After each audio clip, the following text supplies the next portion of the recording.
we talk about Lagos in different ways. We talk in terms of music, the arts, we talk tradition sometimes. Today on the show, we're discussing on a different dimension entirely. Uh, in recent times, if you are on social media, the conversation mainly has always been around religious differences, ethnic differences, and for a city like Lagos that does have a representation of everyone in Africa and in Nigeria mainly, it's only important that we put clarity into some of these conversations that are taking center stage across board. It is Lagos Through the Ages, Jaydan. We are streaming live on our YouTube and our Facebook platform, Mainland 98.3 FM. Just go on there and watch our live. We have a guest in the studio, a man around town, a man many do know. We will discuss, as much as he is a pastor, we would like to discuss issues relating to the history of Christianity in Nigeria, talk about Christianity in Lagos, talk about the youth population in Lagos, engage in youth apathy, political apathy, governance issues.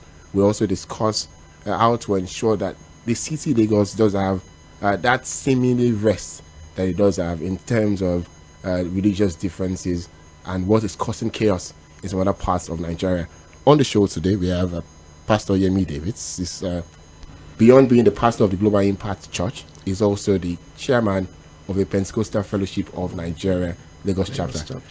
Good morning. Welcome on Mainland FM. Good morning. Glad to be here. I love Lagos. Yeah. Are you Lagosian, if I may ask? Well, rooted in Abeokuta, Ogun State, but I've lived my life in Lagos. I was born in Lagos anyway. Ebute Meta, Lagos. So I've been in Lagos. Ebute Meta is almost center Lagos. Beyond Ikoyi and all of the other divisions of Lagos, Ebute Meta is where, close to Edo. Yes. It's close to where the major bank, almost that port of Lagos. When you talk about Lagos history from the very top, you can't take away Ebute Meta, Ebute Eru, Edo, and all of those places. Let's start from the top.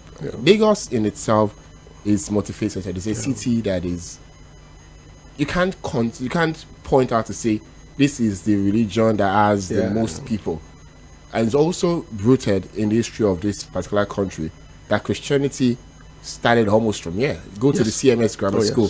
Go to Badagry, where Samuel Ajayi Crowder did live when it would come in the 18th century. From your perspective, let's run through the history of religion in itself in Lagos and how we've lived in peace from that time till date. Yeah, well, as I said, I'm a Lagos boy. Coincidentally, I've tasted almost every part of Lagos. I was born in Ebute Meta. Then we moved to Amo Odofin, Then I remember when I was getting married, I had to move to Egbeda, Lagos. And then sometimes I moved to somewhere in Etiosa, now Ogudu. So I've seen a lot about Lagos. And I remember growing up, especially in the Anglican setting, and I love the kind of peace we enjoyed in Lagos, that coexistence that makes it, just enjoyable. Especially when I leave the country for any conference, you miss Lagos if you're a true Lagosian because of the life that you enjoy. My neighbors were Igbos, different ethnic bearings, and we just live together, we play football together. So looking at the way things have been, I believe that, Christianity has contributed a lot to Lagos in terms of development. When you look at schools around the state, our kids have been part of the Redeem International Schools, where they had a lot of subsidized fees paid. So I've seen a lot of contribution that Christianity has done to at least Lagos State. Unfortunately, in recent times, I see a dark hole, something brewing up that needs to be attended to if we want to live in peace. Yeah, great. So, it's for someone who has stayed everywhere, mainly on the mainland, it's good to see that, like they say, an average Westerner, Southwesterner does have three religions in his family. You have someone who is traditionally inclined, you have someone who is Islamically inclined, and you have someone that is a Christian in the family, especially in this part. Why do you think that is different in comparison to all other parts of Nigeria? I think it's just human nature. I think it's just the way things have been mixed up in Lagos. I mean, it's multi-ethnic. It's been like that, and I think it will forever be like that. You understand? And there's a striving for an average Nigerian. I mean, I don't know. I think there's something about us in Nigeria that makes the difference. there's a striving. I was in some West African countries, and I noticed some, should I use the word slowness, maybe laid back compared to an average Nigerian. So in Nigeria, especially in Lagos, because for me Lagos is Nigeria, an average person wants to postulate that I am the main thing. This is my business is the main thing. Maybe my religion is the main thing. And then that push creates some rifts at times. And if you don't put in some kind of boundaries to it, it can just escalate beyond measure. Yeah.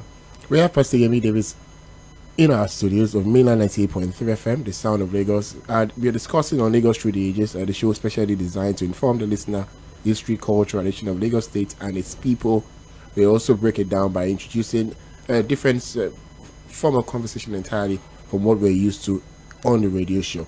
We are discussing, our topic basically is discussing the religious differences, managing religious differences in a multifaceted society like Lagos. How do you see, you did mention that when it comes to Christianity, a lot of our first schools, the CMS Grammar School, a lot of the missionary schools across board, mainly managed by the Christians, and what have become government schools in many regards. Religion has played a very deep part when it comes to education in Nigeria. But let's talk about education and harmony now. How do you see the role of religion in promoting harmony in a society like Lagos, where multiple faiths does exist? Yeah, from my own constituency, I think the underlying principle should be love. Okay, God is love, right? And if you're going to preach or teach anything, I think it should be based on love. I think that love can bless anyone, whether you're an atheist or traditionalist. It's love, value for the human life, value for God's creation. I mean, God created the heavens and the earth. I value the environment. You take care of the environment. I value God's creation. Every human being was created by God, and I think that's what Jesus came to do in terms of love. So I think the focus should be love. If you begin to pitch it beyond that, it becomes a bit watered down, and other things can mix up with it. But if it's love, then it's easier for me to bless you. It's easier for me to honor you. It's easier for me to see you become the best that you can be. So that means you should be able to relate with anybody from that spectacle of love. If I'm looking at you from the eye of God's creation, then I can accept you, I can receive you, I can be a blessing to you. I think love makes the difference, if that is the focus. Talking about love making a difference, religion is the opium of the poor, according to Karl Marx, right? It is said it is said that only the poor people go to church. Pardon my use of language. Yeah, I get it. And in many instances, we've seen religious institutions, leaders playing critical role in our society, either as thought leaders, some as philanthropists. They are everywhere, and some also as demigods to their followers, if you understand what I mean. Yeah. For a society like ours, where the dynamics of our society has changed, in the early centuries, in the 80s, in the 90s, in the 18th century, when religions did start, when our traditional Isheshe, that's our traditional religion, began, I will not use the word going out of extinction, because we still have people who are actively practicing traditional religions in Lagos, but it is mainly our religion here before Christianity would come. And we've had, in many ways, chaos. Most recently, somewhere in Lekki, I don't know if you're on X, there was a certain banner on the gate, and across board, maybe not as loud as other places, we have these small patches of issues around. What role do you think the religious leaders play in ensuring unity in this part of the world? In the north, it's the Sheikh says yes, it is yes. However, in a city like Lagos, where we have multiple people, we have people with different opinion, we have elites, we have the sub-elites, we have the poor people who all have a thoughts of their own.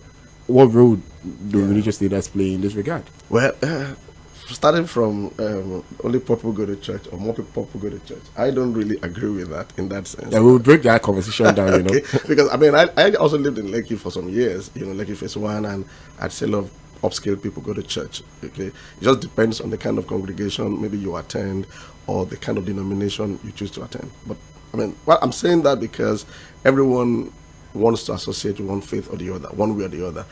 And I think what religious leaders can do is to preach love. I have a challenge when you become unnecessary. I mean, if you want me to be better, then you need to approach me in a way that I will respond to the things that will make me better. And I think that should be the narrative, not like the banner you mentioned. I saw it, I was not so happy. What is the essence of that?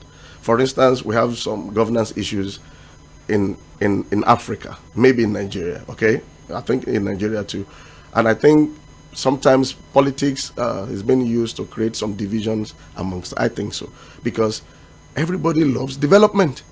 I want good roads. The Islamic guy wants good roads. I want good schools for the kids. I want electricity supply. It's not only, I want the banks to function effectively. I want that to be power supply. The same thing the Israeli person wants, or the Christian wants. So if it's development, it's for us all. And I think that is what should be preached, especially from the religious leaders. If you're teaching them, we're not going to have a Christian bank or a Israeli bank. No, you serve me well, and that will help the coexistence. Now, if you're not teaching your doctrinal things that are in your context, let it be clothed in love, and then you allow me to make my choice. You don't just shove it in my nose that I must be this, and I don't think that's what Christianity does anyway. I mean, God loves you, blah blah blah blah blah, but it's your choice to make a decision. I think if that is pitched from a perspective of love, the response will be different. Yeah.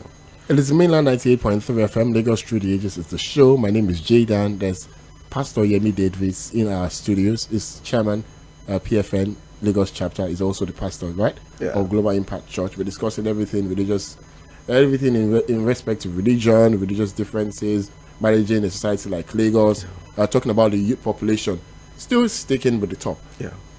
The church-owned schools used to be the best schools.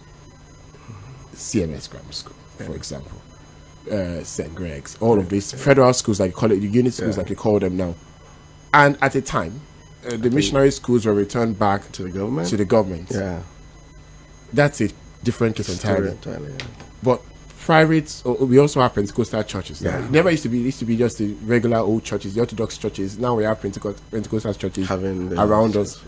And the conversation is that sometimes these schools, which seemingly should be for everyone, should be affordable for everyone, isn't as affordable as it should be. Some of our religious institutions that own schools are the most expensive. Yeah. So what role then does the church play in ensuring that, with the role that the institution that they manage, that the people that even go to these institutions cannot enjoy from it? Yeah.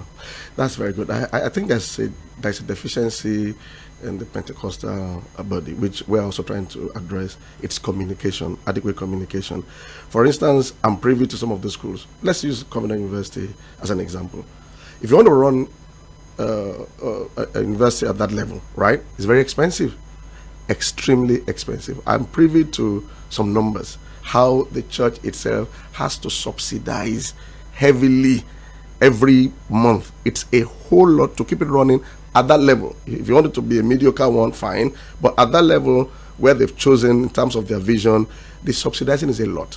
So people should understand that even the fees being paid does not even handle or deal with the main expenses. You're paying professors, you're housing professors, all the lecturers, without government subvention, electricity 24 hours.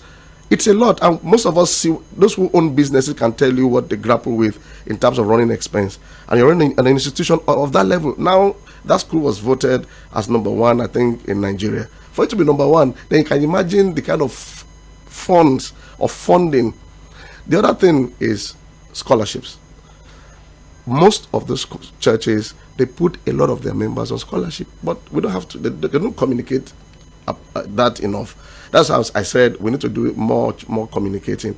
And I understand why. I don't want to give you scholarship and then I'm brandishing your name on social media just to prove that we're helping the poor. I don't think that's dignifying. But I also think there can be better communication. From the schools I know, I mean, from Redeem denomination, their secondary school, primary school is highly subsidized. For university education is expensive. It's not a secondary school. It's a lot. So if you look at how much they're subsidizing it, you understand why sometimes the fees are like that. And then there's the part of scholarships. I know a lot of people that went through the scholarship program and they are members of their church. That they don't communicate it, I think that's part of the misunderstanding or misevaluation of the things going on in the Pentecostal. So you're justifying. It's like a given. It's like they can't even help it. I mean, look, this is a beautiful studio, by the way. Thank you very much. I can imagine how much you do run this place. You have to pay your staff. You got to, electricity supply in our country is blessed, so to say. You pay staff. It's like a 5-star university. The kind of lecturers are going to employ from all over Africa. You got to pay them. You got to, your plant and machinery. It's a lot. I can't mention figures. It's a lot that sometimes you wonder, shouldn't government even help them out? And it's the same tithes and offering and givings that help that. And then you do scholarships for thousands. No, it's a lot. So I think those institutions or those churches might do better service by communicating. You don't have to give too much, but so when people don't communicate, it's easier for people to just fill in the gaps without knowing what's happening. It's like your son. He says he should buy you bicycle. You buy me bicycle, daddy, and you are still trying to pay for house rent. He doesn't understand. But maybe if you explain to Junior, I like the bicycle. It's not even so expensive, but we are owing the landlord. If they throw out of this house, you cannot even use the bicycle. But if you don't communicate to Junior, Junior can think that is wicked. Daddy works in a bank. Daddy works in an oil company. He can't even buy my bicycle. It's bad. He doesn't love me. And you smile. So I think more communication from the church arm about what the things they do, because it's not just the university that they even fund. There are many other things that money gets into that are not talked about.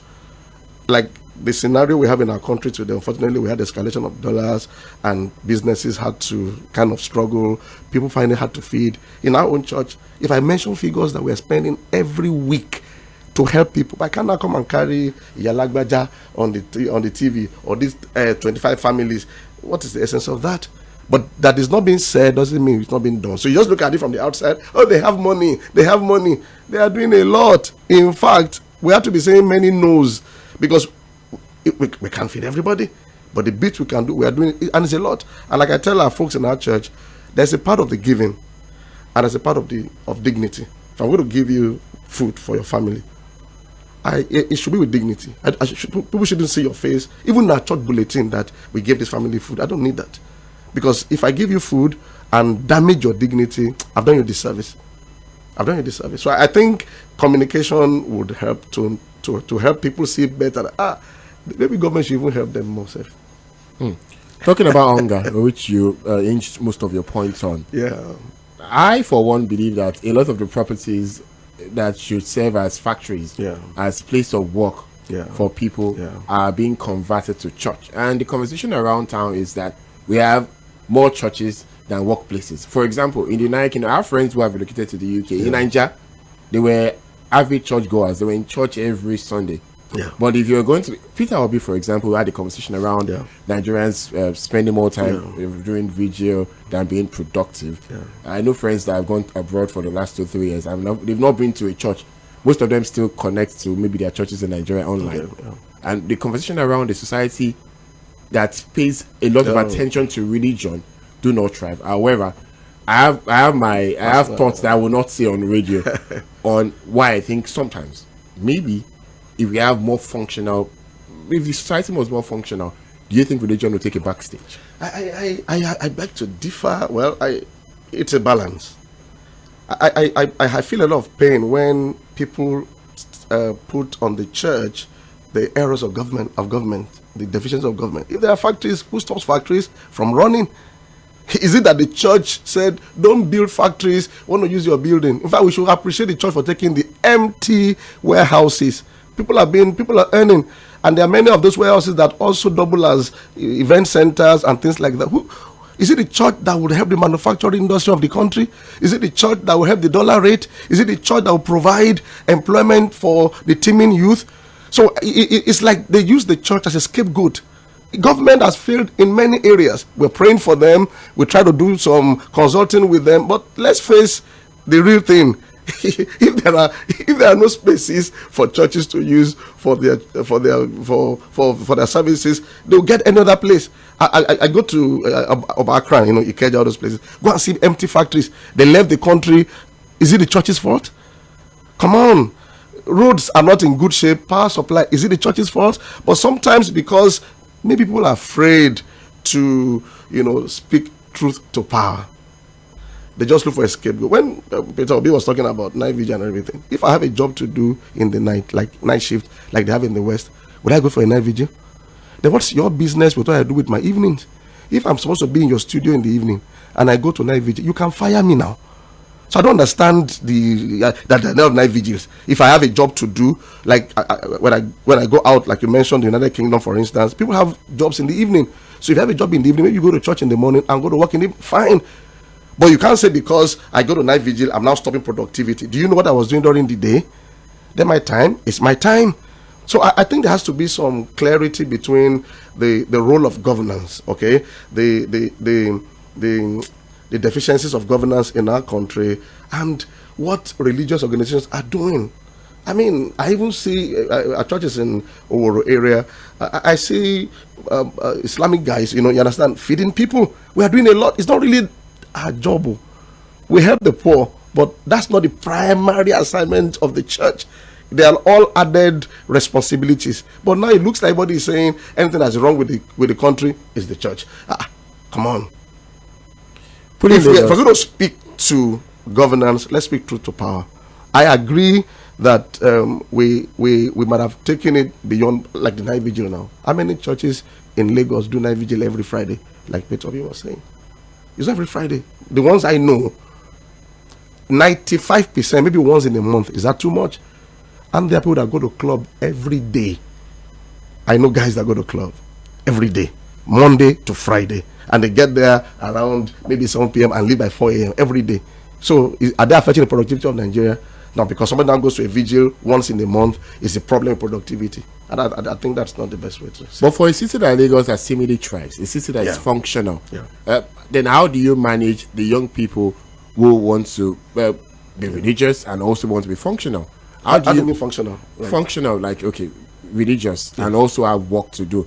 As an organization, as a church, do you have companies? Do you set up stuff for people in Lagos, for example? Is it my?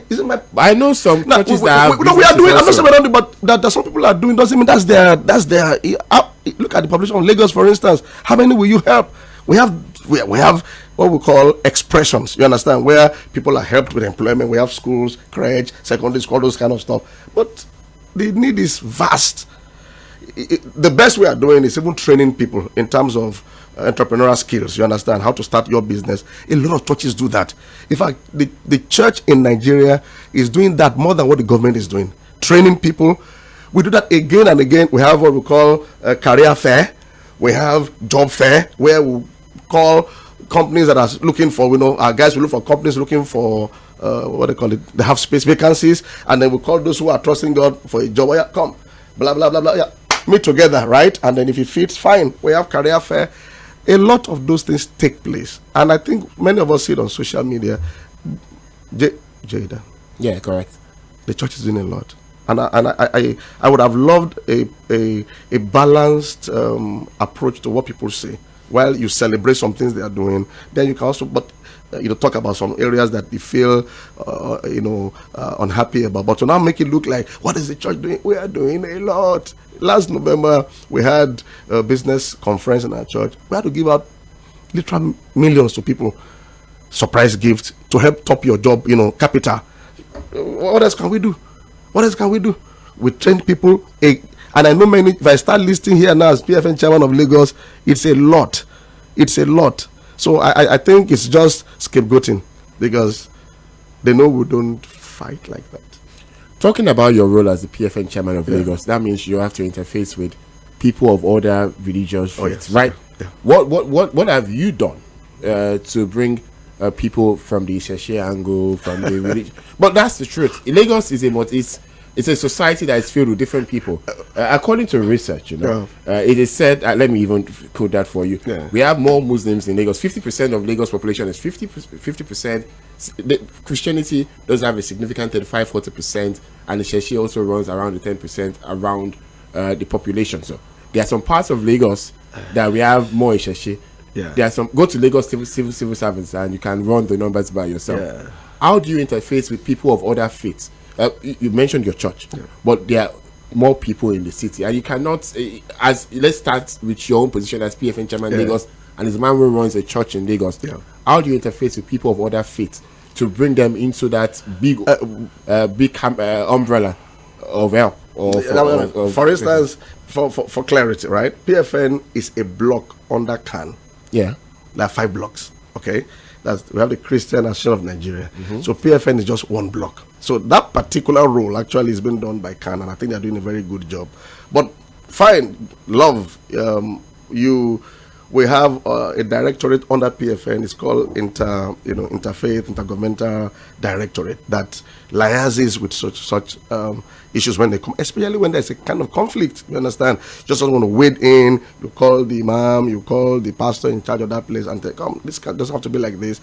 Our major role has to do that we've been experiencing is conflict resolution. That when things are brewing up, what can we do to douse this? This doesn't have to go like this. It should escalate. And I think the PFN is doing a good job along those lines. But the bigger job is from CAN, because Pentecostal Church is just a block. We have the Equa, we have the Anglican, we have the White Garment, those blocks. So you don't want to make it look like you're the only one in that entire system.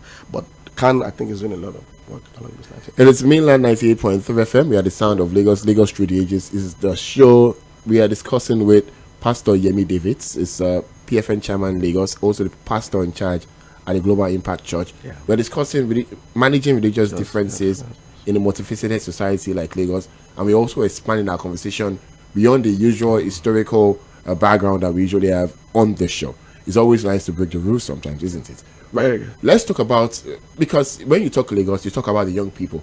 December just passed by, 30th December. It's a port period of young people from across the globe coming to this city. But beyond those ones, they don't go back. We here, we don't stay. Yeah, we're here. When we come, let's for example, the 2023 elections. Look at the population of the state. Look at the numbers of voters, the voter turnout. It is, if you compare, it's very poor, to say the least. There was a time that one of the candidates in the senatorial election, BOG, he had a very loud voice on social media, for example, and I thought on the day of, he had a lot of young people right behind him on the social media, Twitter, and when the elections would come, there was barely little or no presence. As the church, in the states like ours, as the PFN chairman, how do you engage the young people to drop the token of apathy that they've won for many years and start to get involved? You're a thought leader, and how do you manage your role as a thought leader in engaging young people? Thank you. Electoral process, and other things, governance. Oh mainly. Yes, I have a passion for leadership, and we can't dodge it. We have challenges in Nigeria in terms of governance. What we did was to also empower our directorate of governance. We call it DPG, politics and governance, in PFN, and that directorate is very loud. Okay, and their role, which they've been playing, but they're going to play more, is educating people, educating churches in Lagos. Educating even pastors about encouraging their people to get involved. I've always said this, that instead of cursing the darkness, it's better to light a candle. Instead of just saying government is bad, what can you do to make Nigeria better? And the earlier we young people get involved, no matter, it's like a pot of stew. You put a little salt, right, and it makes a lot of difference. So don't just be cursing, get involved. But they need education, they need encouragement, they need to understand the process. For me, the long-term plan is a 20-year plan, but we start now. Start your journey now. Our daughter at home, she's very politically savvy. Go and join your ward. Start from there. I think that's the language now. Prayer is not enough. We pray, but that is not enough. Get involved. Maybe when you even get involved, you understand why it is dirty, if they say it's dirty, or the underpinnings there, and then you know what to do. But to stand aloof and be complaining, nothing changes like that. So that push has been there. And the only other thing I wanted to encourage is this partisanship that some churches do. I'm on a big campaign against that. Like in our church, I remember the last election, I just did one informal, stuff, one Sunday service. I said, okay, if you're from this party, wave your hand. Some people wave their hands. If you're from this other party, wave your hand. People in church belong to various parties. So I can't come as a pastor and be pitching for a particular party. I don't think it's right. But I can educate you about development. I can educate you about the kind of person you might want to vote for. I can say that, but the choice is still yours as an adult. That helps some measure of sanity in the electoral process. But do you know, even if I do that, and then I've encouraged them, and then 70% of them go out to vote, and then there's chaos on the street, there's violence on the street, maybe somebody's shot and died, it's painful. And I'm not sure the church can really change that in the immediate. And that's why I said the governance issue is a big deal, because a lot of them, I live in Ogudu, Lagos. A lot of young guys and folks, they came out. If you go and check, there were a lot. Thank God there was no much violence in Ogudu. But our folks in Isolo, Amo Odofin said, Pastor, I'm not going to go out again. Oh, what is this? I was just lining up, and the next thing is smoke, this and that. So what we are trying to also do is the DPG, as the Directors of Policy and Governance, finding a way of liaising with INEC and government to see how we can at least help reduce the issue of the violence and all those stuff. Because we can't be pitching people to get involved, and then they meet something different. It's a bit discouraging. Cool. Discouraging. Okay. Beyond that, what's the relation? Okay. Yeah. Go ahead. I was going to ask the relationship between the church and traditional institutions. Yeah, because it's quite important. We in Lagos, for example, it's a what's the word now? Cosmopolitan society. But beyond it being a cosmopolitan society, we also have traditional institutions deeply rooted in Lagos. Every locality does have its own Oba, has a chieftaincies, have religion that they worship, whatever. But I do not see the larger population respect these traditional institutions. What's your thought? It's beyond you. Yeah. What's your thought in that light? When we moved to our church, moved to Ogudu area, we reached out to the Oba. You understand? We reached out to the Oba. We have a very good relationship, and I think what I said earlier was our narrative. I believe church exists to reach people and also develop the place, and that we are here to develop the place. And he was very happy. He was very, very happy. He prayed for us. We gave him gifts. We have a very good relationship. Every year we send gifts to him.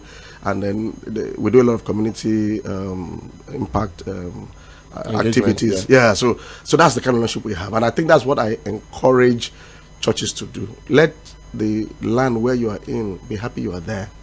That's the basic. If you're going to provide water, what can you do? Pipe bomb water, borehole. Bring your capacity as a church. We've done a lot. We do widows sometimes 1,000 in that place. There's that honor for the church. So I tell churches, wherever God has planted you, let the people love you, and they won't love you by theory. What can you do to bless them? There was a service we had that we gave everybody in the church service a loaf of bread. It was very funny. Everybody, whether you are rich, whether you are poor, everybody. I was sure that even the rich people embraced the loaf of bread, and people came from the community when they heard, and everybody got a loaf of bread, maybe two, some got three. I think it boils down to love and care.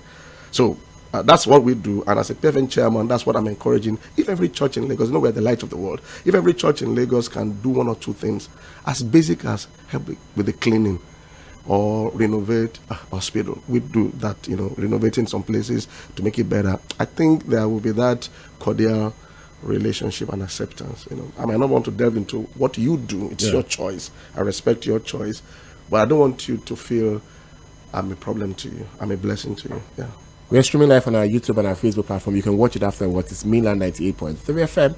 So this is not pastor. This is Yemi Davids. Yeah. As a Lagos resident, as someone who has spent a better part of your 40 years and above in Lagos. Yes. What has changed whilst you're growing up, and what are the new realities? And if you had a one-on-one, not as someone who is interfacing in respect as the leader of an institution or an agency or whatever, but as an interfacing with the governor or the past governors, what would you have told them differently to do? Yeah, growing up in Lagos, the voice of the young people was not as loud as it is now, and I think it's an opportunity, a great one. Just like we have our kids growing up, I believe that the government should attend to the young people, provide platforms for expression beyond entertainment, right? Beyond entertainment, developing their skills. What can you do, like vocational skills? Can you do that massively? Not everybody can get into your institutions. They're not enough, university or polytechnic, but they can learn some skills, and they can learn it excellently. I'm paying when people are building houses in Lagos. They have to go and fetch people from outside Nigeria, and neighboring countries because of the expertise. Can we have vocational institutions where I can't make it into this University of Lagos or Unilag or LASU or this, but can I learn carpentry and learn it well, not just the one roadside learning? Can I learn metal work? So I think attention to the young people, it's the main thing now. Because if we don't do it, then the future is at stake. And for those listening this day, wherever you're listening from, glad that you joined this broadcast. If you're a pastor, you're a Christian, pay attention to the young people, starting from your own house and then your environment. What can you do to help the future of Lagos State? What can you do? And what you can do is to encourage them, fund them, create platforms for them to develop their skills, whatever skill, music, comedy, fintech, whatever it is. Doing that is actually securing your own future. Yeah. And before we round up, what's your message in terms of tolerance? How do we continue to live in a society that welcomes everyone? We all want development. Don't let anything divide us, okay? Don't let anyone divide us.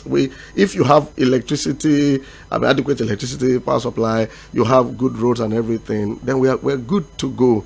So when things come, can you just reduce it, like to that baseline that what we're looking for is development, not that whether you are tall or short or black or whatever party, so to say, we want development. Don't let anyone reduce an animal. Kunle is God's creation. I'm God's creation. There's a part of God in him, and I respect that. And there's a gift he has that I don't have. In fact, without Kunle, I'm not complete. So when I understand that about people, then I embrace them. I love them. Life is not just about you. Self-centeredness is killing our society. The hand cannot do the work of the leg. The eyes cannot do the work of the intestine. So you are the eyes. We celebrate you, but you cannot digest your food. The one that can digest the food, respect him. So if you understand that about life, then you embrace people, you love people, and you place a high value on them, which affects the way you treat them.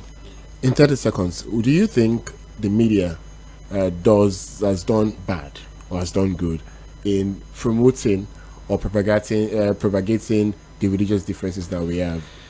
Well, I must celebrate Mainland FM, for what you're just doing now. I wish more stations can do that. Little discourse like this will make the difference. 1 hour, 30 minutes. I think we need the injection of such conversations because people are not aware. So you can't stop bad people from doing their bad things, but why not do your own good thing? Okay. I think if people have a better, I'm here today now. Some people are hearing my voice for the very first time. I won't be surprised somebody listening on YouTube might have had a very wrong impression about me. Maybe he saw a video on YouTube about me that I didn't even do myself, and then he has a very wrong. But now that he's hearing me live, so this is what this person thinks like or is like. It changes the person's perspective. So we need conversations like this. So maybe Mainland FM should help. Yeah, you can come and buy airtime. What did he say? Come and buy airtime. We have for Sunday. Are you sure you have airtime? Yeah, if you want to. Yeah, we'll talk to our guys. Yeah, we need the difference. This kind of conversation is different. When we have airtime, we're preaching in that sense, which is not bad. But this, I love what you said about out of the box discussion, not just as a pastor about Lagos, because we live together. We live together. When you go to work, you spend some time, but you come home, right? And you stay, you live with your neighbors. Your neighbor could be from another part of Nigeria, could be an atheist, it could be anything. How can you love the person? So I thank you. Yeah. Thank Your final message as we leave? That song by Zonika Win, Let's Stand Together and That's Bob Marley. No. That's what that is. One love, keep us together. Keep us together. Yeah, That's just what they say. One love, keep us together. Thank you very much, Pastor Yemi Davids. It's the chairman, Lagos PFN, and also the chairman in charge, pastor in charge of the Global Impact Church. You do amazing stuff with your church. I know someone personally, and she says that my pastor is a good man. I'm glad to have you here. Thank you so much, Kule. Thanks for having me. Thank you very much. At 12 o'clock, there's the news with Sage Babalola. This is Mainland 98.3 FM. The show is Lagos Through the Ages. Next week, we're back again. It could be another thing entirely. Have a fantastic rest of the day, and a big thank you to our guests for joining us in the studio.